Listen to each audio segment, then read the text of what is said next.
जय श्री राम दोस्तों। स्वागत है आपका हमारे YouTube channel mister Indian reaction 2.0 में। और आज हम रिएक्शन देने जा रहे हैं आदिपुरुष मूवी पर। जो भी भाई नए हैं वो वीडियो को लाइक करके चैनल को सब्सक्राइब कर दे ताकि हमारा वीडियो आप तक सबसे पहले पहुंचे। तो चलो वीडियो को स्टार्ट करते हैं।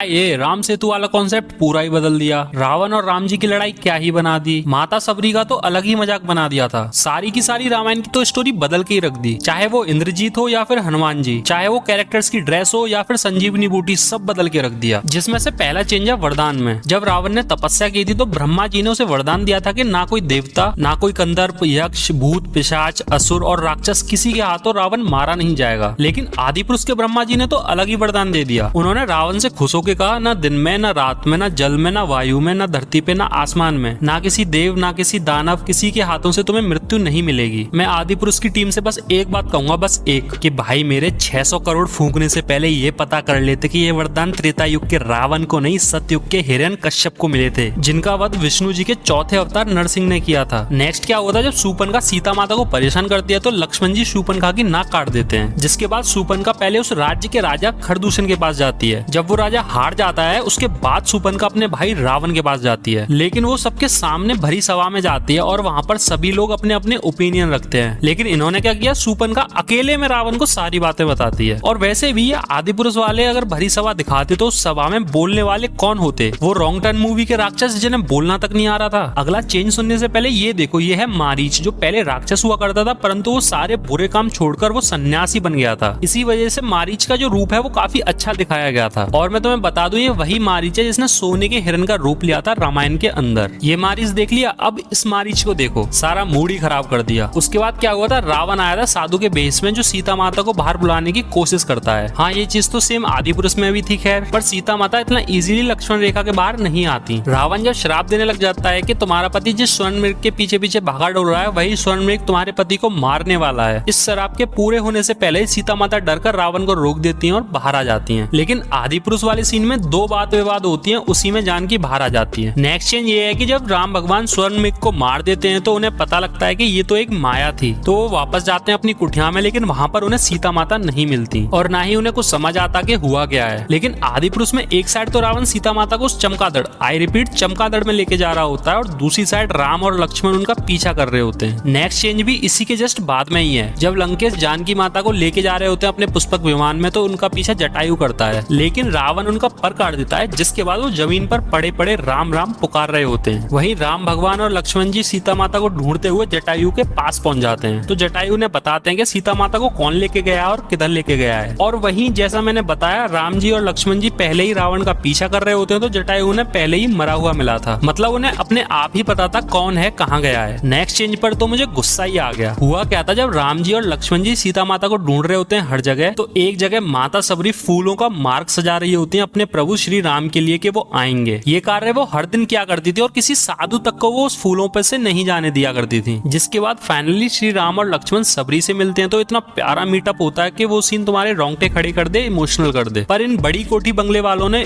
बिना कोई रिसर्च करे इस सीन की रेड मार के रख दी। इन्होंने दिखाया माता सबरी खुद चलकर राम और लक्ष्मण के पास आ रही है और लक्ष्मण उन पर तीर दिखाकर कहते हैं कि अपना परिचय दो या फिर मरने के लिए तैयार हो जाओ। और हाँ, इससे पहले बुढ़िया का वो अलग। उसके बाद वो झूठे बेर राम जी लक्ष्मण जी से कहते हैं बेर खाने के लिए, जो कि रेफरेंस था लक्ष्मण जी राम जी की कितनी इज्जत करते हैं, दोनों में कितना प्यार है। लेकिन यहाँ पर तो ऐसा कुछ हुआ ही नहीं भाई। अगला चेंज भी बहुत वाहियात किया है आदिपुरुष के मेकर्स ने। जब राम जी और लक्ष्मण जी ऋषिमुख पर्वत को ढूंढते हुए जा रहे होते हैं तो वहाँ पर हनुमान जी आते हैं साधु बनकर। तो उनमें आपस में बात विवाद होती है जो कि सारी की सारी ऋषिमुख पर्वत के ऊपर होती है। पर आदिपुरुष मूवी में तुम्हें पता है लक्ष्मण जी कैसे कैसे क्वेश्चंस कर रहे थे जो फेसबुक पे नहीं आते, जिनके हमें कमेंट में आंसर देने होते हैं, वैसे क्वेश्चंस कर रहे थे हनुमान जी से। बताओ, जिसके तुरंत बाद राम जी और हनुमान जी सीधे गले मिलने लग जाते हैं, जबकि हनुमान जी पहले पैरों को लगते हैं राम जी के। नेक्स्ट सीन था उसमें वो बाली और सुग्रीव के युद्ध में। रियलिटी में हुआ ये था, पहले एक बार लड़ते हैं बाली और सुग्रीव, फिर अगले दिन दोबारा लड़ते हैं और उसी में राम जी उनका वध कर देते हैं बाली का। ये नॉर्मल और सिंपल स्टोरी थी, लेकिन आदि पुरुष के मेकर्स को पता नहीं क्या चुल हुई, इन्होंने एक ही फाइट कराई लेकिन उसमें भी बॉलीवुड वाले लॉजिक घुसा दिए। पता नहीं क्या था, वो पहाड़ गिर रहा है, वहां पर सुग्रीव सबको बचा रहे हैं, पीछे से बाली उन्हें मारने आ रहा है, वहीं पर उसका वध हो जाता है राम जी के हाथों। पता ही नहीं क्या करना चाह रहे थे। अगला चेंज भी बहुत बकवास है। जब हनुमान जी को बंदी बनाकर रावण के आगे लाया जाता है तो रावण भरी सभा में सबके आगे बैठा होता है, जिस सभा में सभी मंत्री अपना अपना अलग अलग फैसला सुनाते हैं। लेकिन आदि पुरुष में ना कोई सभा ना कुछ, इन्होंने पता नहीं क्या वो बिल्डिंग की सी दुकान खोल रखी थी। वो आयरन मैन रावण का तो मजाक ही बना दिया। और भाई वो डायलॉग हनुमान जी का, कपड़ा तेरे बाप का, तेल तेरे बाप का,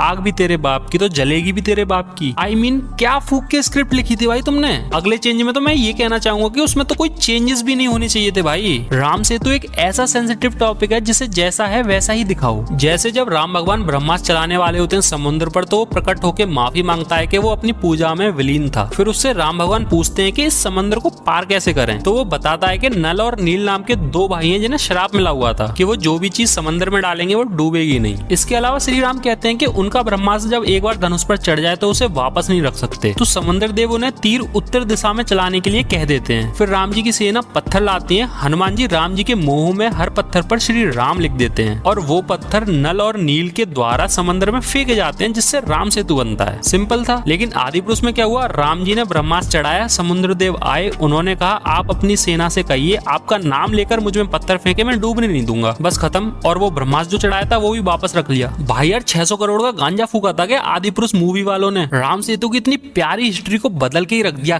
क्या इम्पैक्ट पड़ेगा अपनी आने वाली जनरेशन पर, कभी सोचा है। अगला चेंज जब है जब विभीषण पहली बार राम जी से मिलने आते हैं तो वो अपने साथ कुछ मंत्रीगण भी लाते हैं और बड़ी इज्जत के साथ आते हैं। लेकिन मूवी में विभीषण ऐसा लग रहा था जैसे कुछ चोरी करके भागेगा, और वो देखो साथ में अपनी बीवी को भी ले आया, जबकि त्रेता युग में लेडीज का ऐसे आना वर्जित था। और ऊपर से विभीषण और उसकी बीवी आपस में बात भी तो कैसे कर रहे थे रावण का सिंहासन लेने की, जैसे अनुपमा में बरखा भाभी अनुज की प्रॉपर्टी ले रही हो, मतलब हद है यार। अगला चेंज जब है जब एक फ्लैशबैक आता है श्री राम का, जिसमें वो अपने पिता दशरथ जी से बात कर रहे होते हैं। उस जगह क्या किया है भाई इन्होंने, राम जी को ज्यूस बना रखा है। भाई वो सनातनी थे, ना कि किसी आश्रम के कथावाचक। थोड़ा तो ड्रेसिंग सेंस रख लेते, थोड़ा तो कैरेक्टर डिजाइन कर लेते। 600 करोड़ में ये भी नहीं हो पाता क्या। और हाँ वो क्या ही सीन था सीता माता को रणभूमि में दिखाने वाला, मतलब कुछ भी दिखा रहे हो। कितना भद्दा मजाक था वो भाई, उसे देख के कितना अजीब लग रहा था। अगला चेंज तो क्या ही डिजास्टर था भाई, पूछो ही मत। जब हनुमान जी संजीवनी लेने जाते हैं तो वो जैसे तैसे संजीवनी के पहाड़ तक पहुंचते हैं, तो वहां जाके थोड़े से कंफ्यूज हो जाते हैं कि इनमें से कौन सी संजीवनी बूटी है, क्योंकि सारी की सारी एक जैसी दिख रही थी और उन पर समय भी कम था, जिस वजह से वो पूरा का पूरा पहाड़ी लेके चले जाते हैं। पर बीच रास्ते में श्री राम के भाई भरत कोई मायावी राक्षस समझकर उनमें तीर मार देते हैं, पर एट दी एंड वो जैसे तैसे पहुंच ही जाते हैं, जिसके बाद लक्ष्मण जी ठीक हो जाते हैं। तो जो वैद्य होते हैं वो हनुमान जी से कहते हैं कि इस पहाड़ को वापस रख के आना होगा, क्योंकि भविष्य में किसी को भी संजीवनी की जरूरत पड़ सकती है। पर मेरे भाई देखो आदि पुरुष वालों ने क्या किया, हनुमान जी गए आराम से संजीवनी पहचान ली और बोले मन में कि संजीवनी की जरूरत तो सबको पड़ेगी, और सीधा पहाड़ लेके वापस आ गए। जिसके बाद संजीवनी लक्ष्मण जी की तो लगाई पूरी सेना तक के लगा दी भाई, और वो पहाड़ भी वहीं के वहीं छोड़ दिया, उसे वापस ही नहीं रख के आए। अगला चेंज है उस छपरी फ्लैश का, जिसे इंद्रजीत बना दिया गया। तो रियलिटी में ये हुआ था, इंद्रजीत को वरदान मिला हुआ था जब भी वो अपनी कुल देवी निकुंबिला का तांत्रिक यज्ञ करेगा तो उसे एक दिव्य रथ प्राप्त होगा, जिसके घोड़े मन की गति से चलेंगे। जब भी वो उस रथ पर होगा ना तो उसे कोई हरा पाएगा ना ही मार पाएगा। तो ये बात विभीषण ने राम जी और लक्ष्मण जी को बता दी थी। जिसके बाद जब इंद्रजीत यज्ञ करता है तो उसका यज्ञ को सफल नहीं होने देते, जिसके बाद लक्ष्मण जी उनका वध कर देते हैं। लेकिन पता है आदि पुरुष में क्या बताया, इंद्रजीत जब भी उस स्विमिंग पूल में होगा येलो कलर वाले में, तो उसकी शक्तियां काम नहीं करेंगी, जिस वजह से लक्ष्मण जी उसे पानी में ले जाके अंदर ही मार देते हैं। अगला चेंज वो था जो पुष्पक विमान था ना चमगादड़ जैसा, उसकी और हनुमान जी की फाइट होती है। मतलब एक चीज सोच के देखो, मूवी के मेकर्स ने कैसे सोचा होगा कि अगला सीन होगा हनुमान जी वर्सेस पुष्पक विमान, और हाँ लास्ट में एक और दूसरा पुष्पक विमान भी दिखाया था। क्या ही लॉजिक लगाए हैं भाई, ये सब तो बेकार था ही। कम से कम राम जी और रावण की लड़ाई तो सही दिखा देते। जब श्री राम रावण को हरा नहीं पा रहे थे तो विभीषण ने बताया था कि इसकी नाभि में अमृत है, जिसके बाद राम जी ने उनकी नाभि में ब्रह्मास्त्र चलाकर उसके सारा अमृत सुखा दिया था और रावण मरते मरते श्री राम बोल के गया था। लेकिन यहाँ तो अलग ही सीन हुआ, राम जी ने अपने आप ही सोच लिया कि रावण के पेट में तीर मार दो और रावण हंसते हंसते मरा था। वीडियो थोड़ी लेट बनी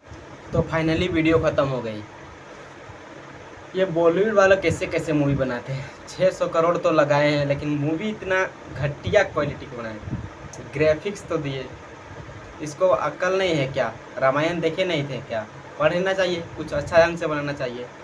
इसने राम जी को, जिसकी सुंदरता मनमोहन, क्या ही मनमोहक लगती थी, जिसे इन लोगों ने जीयूस बना दिया है। यहाँ तो सनातन को धजिया उड़ा के रख दिया इन लोगों ने, सनातन धर्म का। यहाँ कहीं से जीयूस घुसा दिए तो कहीं से इस्लाम घुसा दिए। क्या ये खिचड़ी बना रहा है क्या? कुछ तो करो, शर्म करो बॉलीवुड वालों। तुम लोगों को क्या। हनुमान जी का जो सुंदर था रूप उनका, वो बात भी कैसे करते थे? कपड़ा तेरे बाप का, तेल तेरे बाप का, आग तेरे बाप का, तो आग जलेगी तेरे बाप में। ऐसा तो शब्दों का उपयोग ही नहीं हुआ है रामायण में। और तो और जो मारीच था, जो ऋषि, उन्होंने जिसने हिरण बन के माता सीता का जो हिरण देखे, जिसे राम भगवान उसे लाने गए थे, उससे तो हिरण असुर था, लेकिन उस असुर को एलियन बना दिया सीधा। जैसा लग रहा है जैसे दूसरा प्लेनेट से आया है। रावण को तो आयरन मैन, उसका सिर बना दिया ये मान के सन है, और इसे गोल गोल उसके किनारे किनारे अर्थ जो है ना, ये प्लेनेट वैसे घूम रहा है गोल गोल, ऐसे बना दिया है। और यहाँ तक जो इंद्रजीत है, उसको तो तक्षक नाग बना दिया है भाई।